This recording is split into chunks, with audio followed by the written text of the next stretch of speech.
Hey guys, it's your girl Nisa, not Alyssa, and welcome back to that nerdy black girl rant show.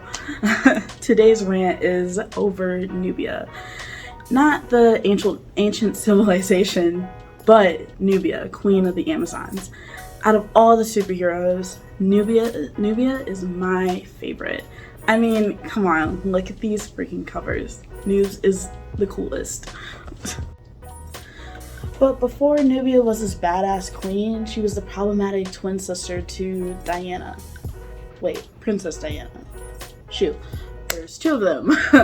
Not that Princess Diana, I mean Wonder Woman.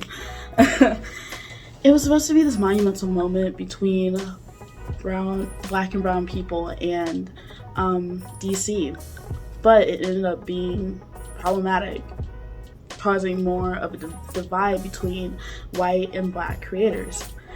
Here's the story. One mass was light, and thus the gods brought the child to life as white to bless Hippolyta. One mass of clay was dark, thus the gods brought the child to life as black to bring anguish to Hippolyta. Nubia was always supposed to be Diana's lesser. That was the original intent, and it's kind of sad because, like I said, during that time, which was the 70s and 80s, right after Jim Crow, all this liberation is happening within, like, after the civil rights and everything, and then it ended up just, of course, being racist and problematic. Around that time, Black Panther came about, Storm, and then DC wanted to put itself in the fold, so they ended up creating John Stewart, Green Lantern, and Nubia to, combat what Marvel was doing. But in the end, all of those back in the 70s were really, really bad. But yeah. Even the way Nubia is depicted is also trash. She has the same similar features to Diana, but with just colored in pigment, I guess. But the features are literally the same. It's almost copy and paste. A scholar, Blair Davis, writes in an article called "Bare Chests, Silver Tiaras, and Removable Afros in Blacker Than Ink." And in the article, Davis explores the themes of costumes within comics and how they work. Davis makes the argument that black superheroes aren't recognizable because they don't have recognizable costumes, like their white counterparts, Superman, Spider-Man, Wonder Woman. He uses a variety of comic book heroes like Luke Cage, Black Lightning, Storm, Vixen, and Cyclops to examine while he forms this argument. Davis makes the argument that comic book artists try to embody the savage and wild look to represent black women. Both Storm and Vixen get their powers from Africa, so naturally artists would want to take those looks that that are inspired by African cultures and everything, and incorporate that within this Americanized ideal, right? But they did so in a way that alienates black women and makes them, exotic, and objectifies them into being sex objects. These characters end up looking just primitive and animalistic, which is terrible. I mean, it goes back to that Jezebel archetype that a lot of black women find themselves in. Anyway, thankfully, DC didn't take that route with Nubia's original costume design. Well, I say that loosely. That the first time that we see Nubia, second time we see Nubia, she's in this cheetah print, weird suit, dancing on a pole with Diana. They're handcuffed together. It's really weird. Anyway, but the first time that we see Nubia, she's in this fully clad armored suit, and it's unforgettable. It's forgettable. I'm gonna be honest. It's very forgettable compared to Wonder Woman's iconic super suit. DC has made recent strides to revamp the character. she's well-rounded and loved by so many because of the strides that they made. So, which introduced me into my first comic that I'm going to really be examining is Nubia, a real one, by L.L. McKinney. This comic came out in 2021, so right after COVID, which we all needed some brevity, right? And it's so cute and so wholesome. It's an amazing story. I can gush about the story all day. There's something that I just absolutely love about this comic. But anyway, here we follow Nubia as a teenager, not on Themyscira, but in high school. So handling some high school-ish. This coming of age story deals with police brutality, BLM protesting and being a part of it, but also how to be a good friend and how to handle bullies in high school. And it's amazing. I absolutely love this story and I recommend it 100%. But that being said, right? But my favorite moment of this comic is when Nubia and her mother, Daniela, have this conversation within their kitchen. And Daniela tries to remind her that caring for and saving others isn't a bad thing. And she's special, not because of her powers, but because who she is. She's like Daniela says in the comic, but in all seriousness, you're special, Nubia, not just because of your powers, but because of who you are, because of who came before you. Black women have always been looking out for others. Sometimes it's a thankless, tiresome, dangerous task, but here we are. My mother used to say, life started in Africa, so Black women are protective of it. This is a gift, not a curse, and you, Nubia, are truly a gift. I mean, come on. You cannot tell me that does not slap. That is amazing. I love that scene. I love that scene. Amazing. I'm honestly, when I read it, I cried a little bit because I'm just like, I'm a big softie at heart, so that sucks. But anyway, L.L. McKinney provides a great mirror for Black youth here with this scene. She reminds African Americans readers that there is greatness within Black history, and that because of that history, Black people can handle the burdens that the world puts us through, and we can reach our full potential and our greatness. But, right, this quote, because I love literature, right? So I have to always be the bearer of bad news. But this quote can also be a double-edged sword, right? And shows the obligation that Black women must face daily. The strong Black woman stereotype has always been shown in media, like from Scandal to How to Get Away with Murder to even some Disney shows, like Princess Tiana is the Black woman stereotype.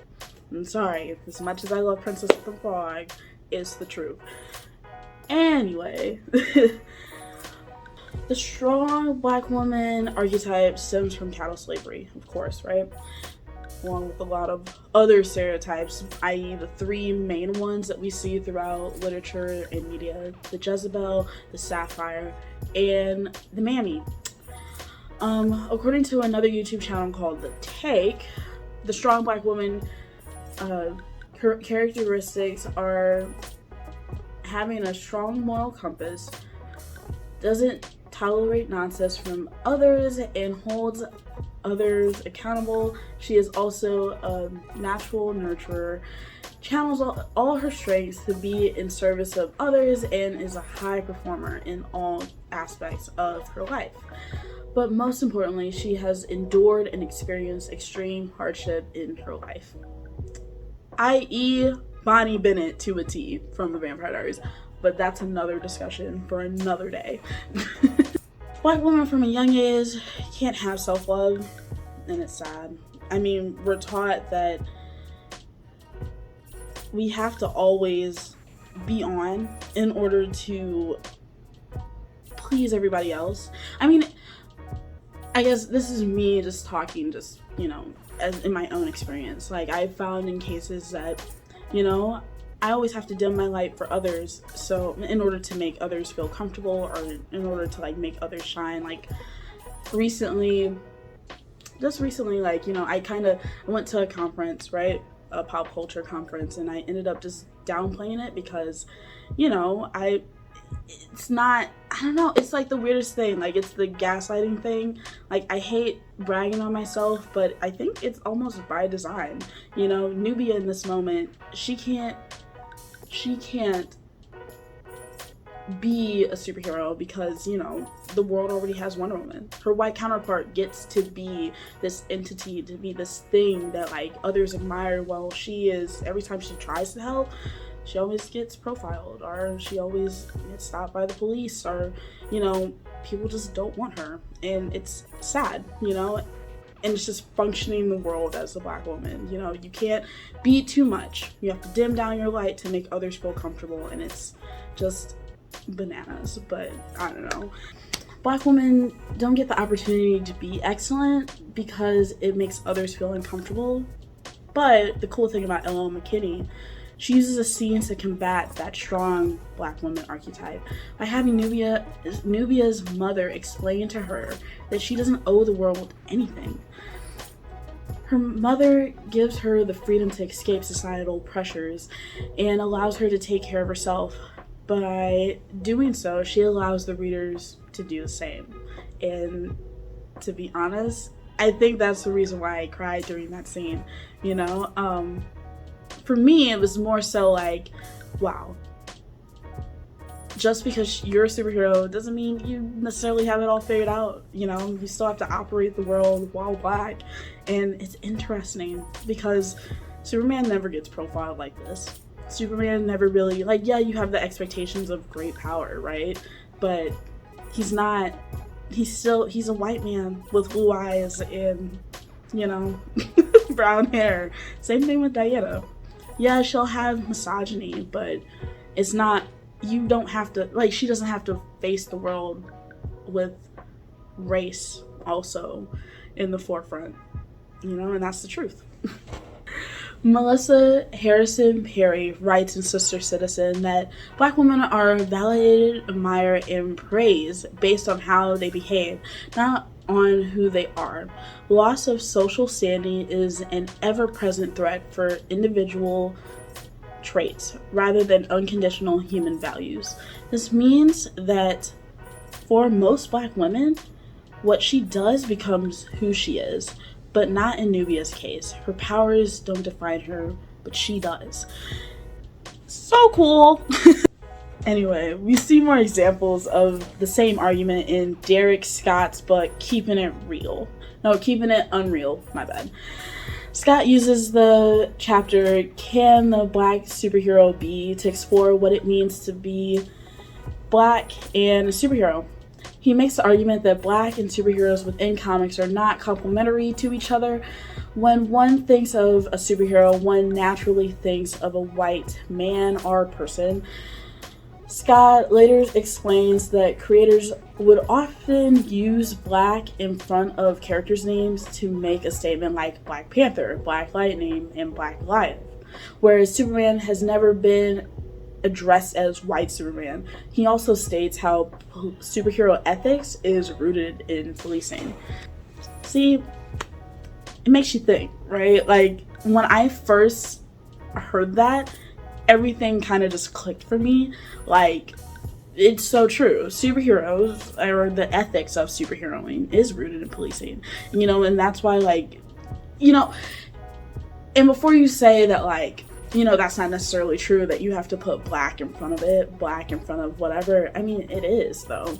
I mean, before I found Nubia, or at least, like, before I realized, like, I can use other traits to tell people what Nubia was, like, or who Nubia was, I would say, like, oh, well, that's, Wonder Woman's, like, twin sister, like, Black one, like, she's the Black version of Wonder Woman, or whatever, right? Like, she's her own entity, but I would have to, like, preference with Black.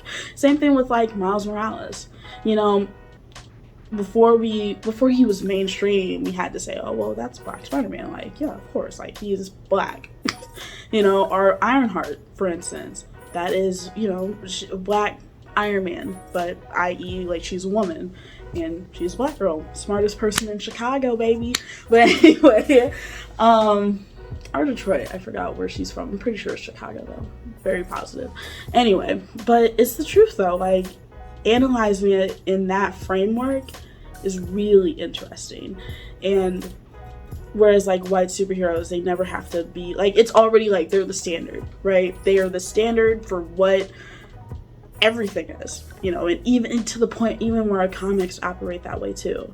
Yes, we are making strides, but can it be better? Absolutely. We have a long way to go. The next comic that I really want to talk about in Nubia's revamped version, right, is Nubia and the Amazons, or Queen of the Amazon series. It's like a two-parter. Anyway, after there's a lot of comic ethics. I just realized that.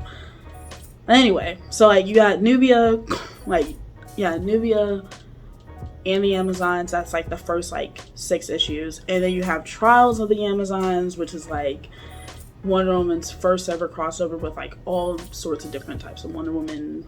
Yeah, and then you have Nubia, Queen of the Amazons, and that's like another like 5 issues of Nubia standalone story. Anyway,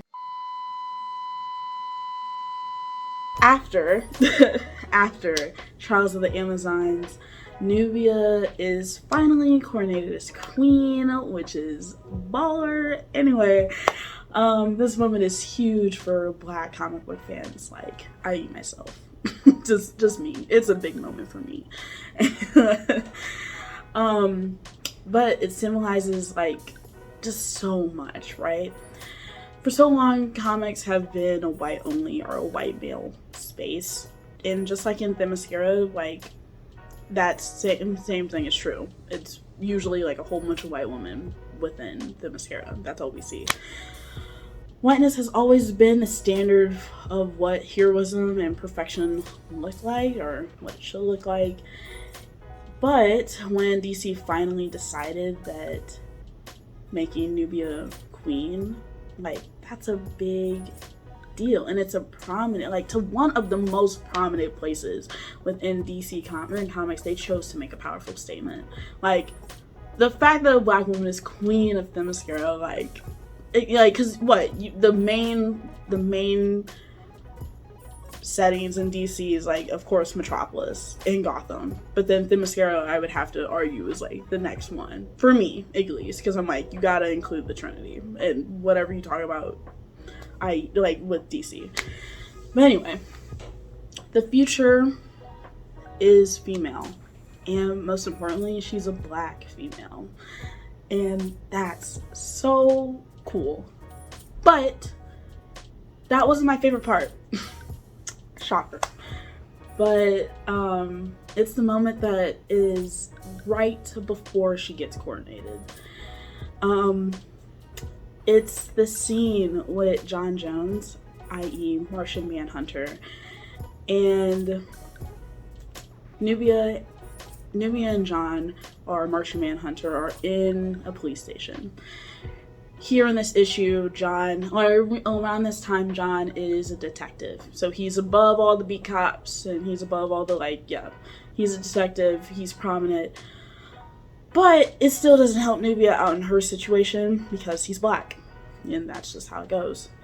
This isn't the first time that Nubia left Paradise Island, but it's the most prominent for her, because that's the one that she remembers the most from her past life. After getting arrested for stopping an assault on a mother and her daughter, Nubia and John have this discussion about why she got arrested.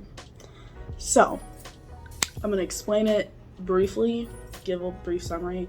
But anyway, Nubia stops this attack, and it's this brown, the woman is a brown woman. I don't really know what she is, but she's a brown, and she is attacked by this white guy who father is like the mayor or whatever. Like, he's very prominent within the town, so that's why this man thinks he can get away with a lot of stuff, and he was going to, you know. Can't really talk about that, but anyway, he gets away with it, and like, you know, but Nubia ends up getting arrested because she's aggressive, and she like ended up hurting him. Or at least that's what he claims. He doesn't say the whole story. And we watch how the story happens within the comic. Like, Nubia is not an unreliable narrator in this sense. This guy is. So Nubia is very upset by this and calls the man a liar for essentially telling the police that she's unstable or very violent and hostile. But anyway, this guy's a liar, and John believes her when she's John believes her and believes her story. He says that he knows Diana, but then says that he and Nubia have more in common with each other. He says, "The color of our skin, yours, my chosen form, and even the woman who was the real victim here, it has us viewed as not just less than others, but actively seen as a danger. It makes us targets and scapegoats." Nubia is confused by this, given that John's title in man's world is high because he is a detective, but John says that a fancy title and cheap pieces of metal doesn't change the truth of this place. And the truth is that people that look like us, they were kidnapped and dragged here. They and their children were meant to work and die for the benefit of others, never to partake in humanity. Yes, technically they are no longer legally classified or categorized as property, but they are still seen as objects, and if we are not acting as grateful mules, we are a liability to their way of life. Nubia is confused by this, but she goes on and she talks about her life on Themyscira. She says that if what you say is true, then the people who most need protecting are people like us. And yet here I am in chains.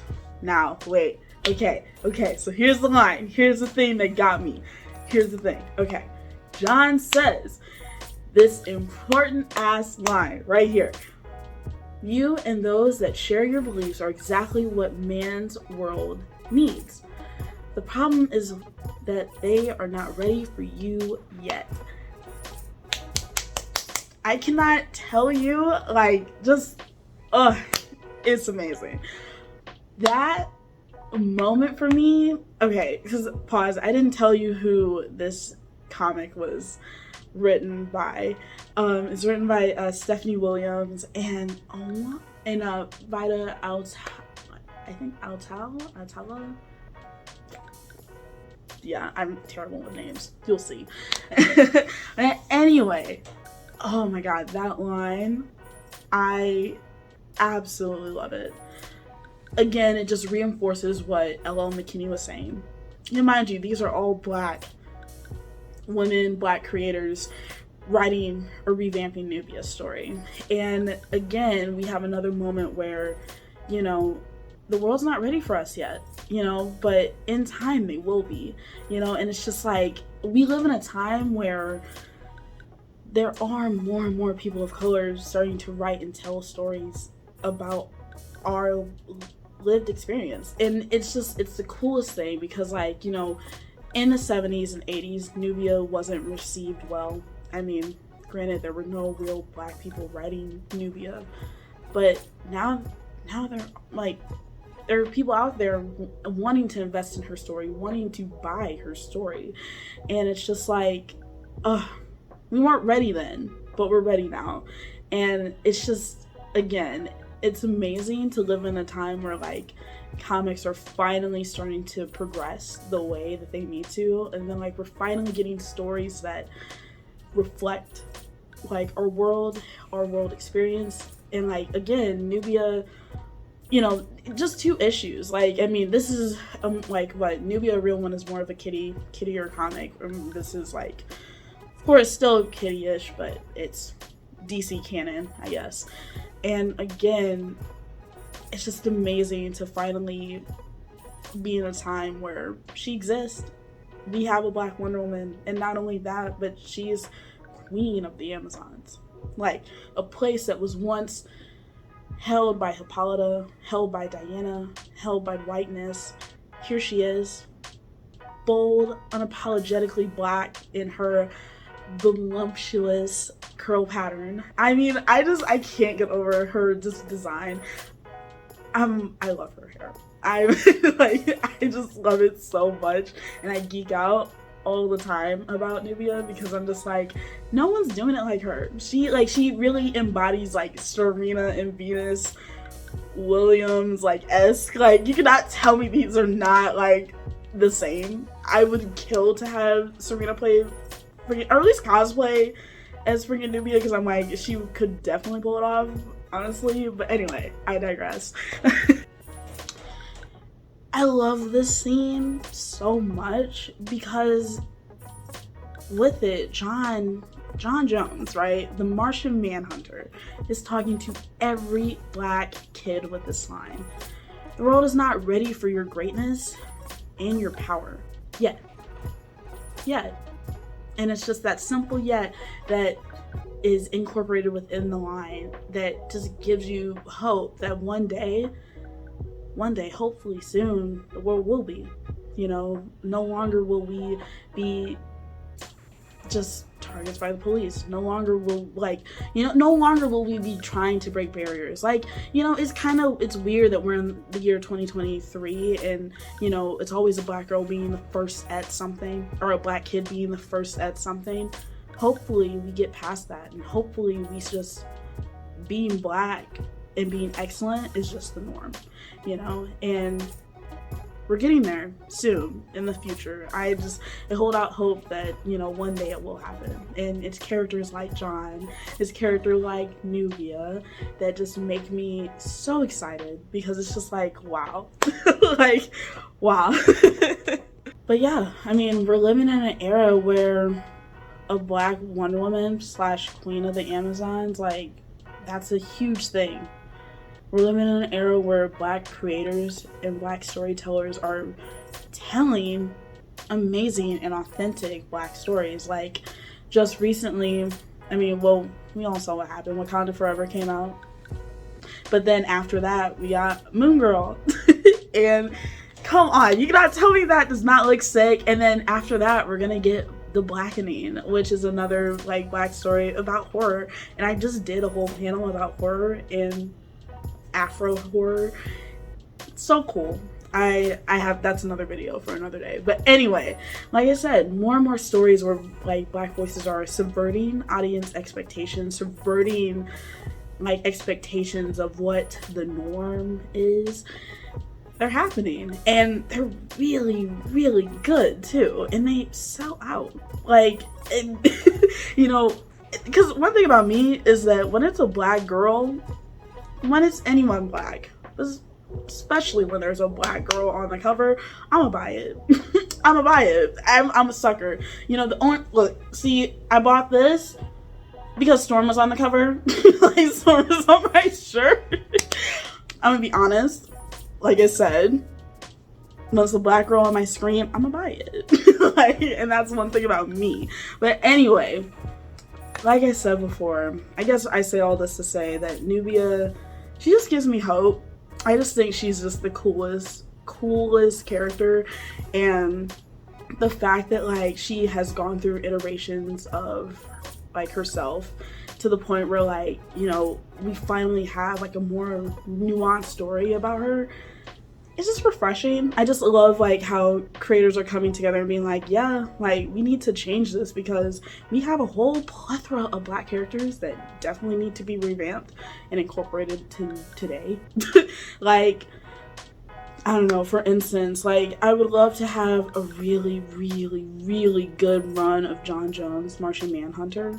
I mean, I've tried to find some. But the fact that like he's a Martian and he changes like what? He changes form, like he could be anything and he chooses to be black. Like dude, you can't tell, like, you choose to be black in America. You choose to be black in the time period that you came about, because like I'm pretty sure John Jones takes place like he comes to he comes to Earth in like the 60s. So like, and you choose to be black. You could choose, like, he could shapeshift into anything, but he chooses to be black. Bruh. Bruh. Anyway, I just, like I said, this is a rant video. This is me ranting and raving and just kind of loosely reading and kind of loosely just going off and whatever. But that's the whole purpose, right? I created this series to just be me doing, I guess, not video diaries, video entries, but just like for fun. I don't know. Again, telling black stories authentically and, you know, for funsies. Like, hopefully y'all like this video. I guess, like, it wasn't really just anything. I guess, like, it was more so just me just telling y'all about Nubia, because she's the best. She's the best. Like, I mean, I'm sorry, she wins on covers alone. Like, no one has done covers as well as she has, and I'm gonna fight anybody to say, like, Nubia just looks majestic. She's giving Nubian goddess, like, for real. But anyway, this video was just about a rant about Nubia, my favorite character, and I don't know, I wanted to incorporate some cool stuff that's happening within comic discourse within the field. But anyway, next video should be out soon, hopefully. We'll see. But yeah, if you like what you see, comment, subscribe, let me know, and hopefully you're a real one, because you'll be back if you are. Anyway, bye, deuces, see ya, peace.